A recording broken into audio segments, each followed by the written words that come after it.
So I've come outside. It's about 4:20 in the morning, and I don't want to wake anybody up by trying to record this inside. So hopefully I'm not completely invisible in the dark. About 16 hours from now, give or take, I am getting on a plane at Charlotte Douglas, and after a series of layovers and extra flights, I will eventually, after about 32 hours or so, be in Kyoto. I'm going to be studying abroad for a year at Doshisa Daigaku. It's exciting. I've kind of been working towards this and looking forward to it for quite some time. So it's exciting that it's finally happening, even though I'm not there yet, so it's kind of not real to me yet, if that makes any sense. Kind of haven't mentally processed, oh yeah, I'll be on the other side of the planet in 48 hours. So I'm kind of nervously excited. You know, I've been studying Japanese for about 2.5 years on my own and taking classes at UNC. And I've tried to keep pretty well ahead, or as well ahead as I can, studying forward, especially in terms of being able to read and write. I always heard that that's what people wished they'd focused on the most, so I kind of took that and ran with it. Speaking is going to be interesting. I don't really have much practice speaking Japanese, so I'm expecting the first couple of weeks, first month or two at least, be kind of rough, but I think I can handle it. So yeah, let's see how this goes. Alright, so I'm a little bit late in getting to this. I intended to start it a bit sooner. I've been in Japan for 9 days now. I wanted to do something a little more professional, I guess, but I didn't, so here we are. So I've been here for 9 days. I'm staying dorm Kamogawa for Doshisu University. It's about maybe a 5-10 minute bike ride or so. It's not super far, but it's also a bit more than more walking than I'm used to. The campus itself is actually really nice. So that's exciting. I've only been there for placement tests so far, but it's a very nice campus. As far as the dorm itself, there are 40-something people staying here, I believe.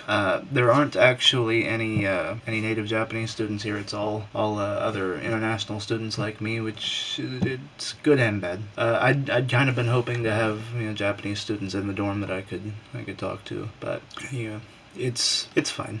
We've got people from, there's a couple guys from South Africa, there's Korea, China, all over Europe, and a couple of other Americans, including 2 people from the same school, so that's interesting. I mean, everybody's really nice. I think everybody gets along fairly well. So, to be honest, I haven't gotten much practice using Japanese in yet so far. When people talk in Japanese, I can more or less understand them. Somewhere between 40 and 80% I understand, and then the rest I'm kind of, ugh.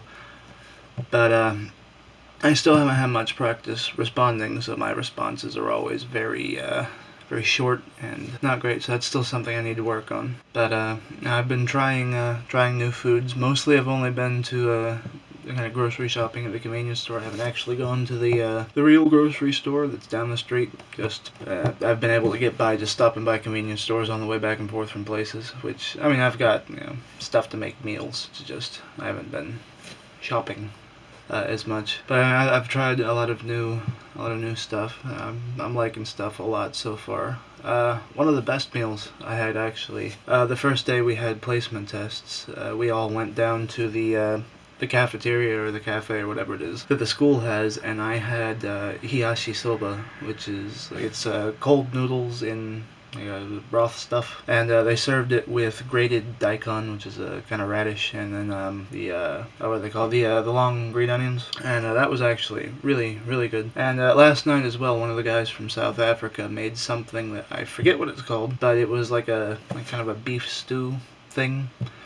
And he served it over rice. It was fantastic. It's one of the best things I've ever eaten. So that's, I mean, it's not Japanese food, but it's new and exciting, and I'm all for it. At some point, I'd like to kind of go around and kind of have like stuff walking, maybe like walk around or ride a bike around, record, and then talk over that for like future entries. But this is the first one, so I'm being kind of lazy. But I mean, there's a lot of nice stuff around. There's a mountain just out the window, which is to my left. I'm in Kyoto, is surrounded by mountains. I mean, there's lots of nice things. There's also a river down that way. There's lots of touristy things, several shrines, which I haven't really explored any of. I've mostly stuck to the general area around the dorm. for the time being. I'm still getting used to walking as much. It's a really big transition from America, because going from having a car and being able to drive right up to wherever it is you want to go and park right next to the front door, as opposed to now where I have to walk everywhere or ride a bike, which is surprisingly more difficult than I remember it being when I was a kid. So yeah, there's a lot more physicality to getting to places, and I've definitely already lost a bit of weight since coming here. Some clothes are already starting to fit better, which is very nice. I'm very hopeful that by the time spring and next summer roll around, since I'm going to be here for a year, I'm hoping by then that most of the clothes I'm wearing now will actually be too big, which should be kind of a double-edged sword, because I'm not sure what I would wear. But better to have everything flapping behind me like a flag than to have it be too tight, I suppose. But as I kind of, I guess, build up my stamina and get into slightly better shape, just from getting around and generally eating better, which I've also been doing here. I'd like to definitely get out there more and see more things, bring the camera along so I can show everybody the kind of stuff that's going around, or the kind of stuff that is around, go around and see it. There is actually a shrine, maybe not even a 5-minute walk down the road, which is actually on the way to the grocery store I haven't been to yet. So I think that might be a good one to walk around first, show that one off. So try to update this a little bit more moving forward. I'd plan for it to be once a week, at least once a week, maybe twice a week, so I'm going to see how that goes. I guess I'm more or less settled in, even though I actually haven't unpacked entirely. So all my stuff is over there, just kind of in a pile. So I still need to do that. I've got all this shelf space that you can't see, and need to fill that up with stuff. But this is the first of what will eventually be several. And kind of bear with me as I get used to doing this. This is all kind of new for me. Not only the whole new country and dealing with that, but the camera thing. So we'll see how that goes. But look forward to the next one.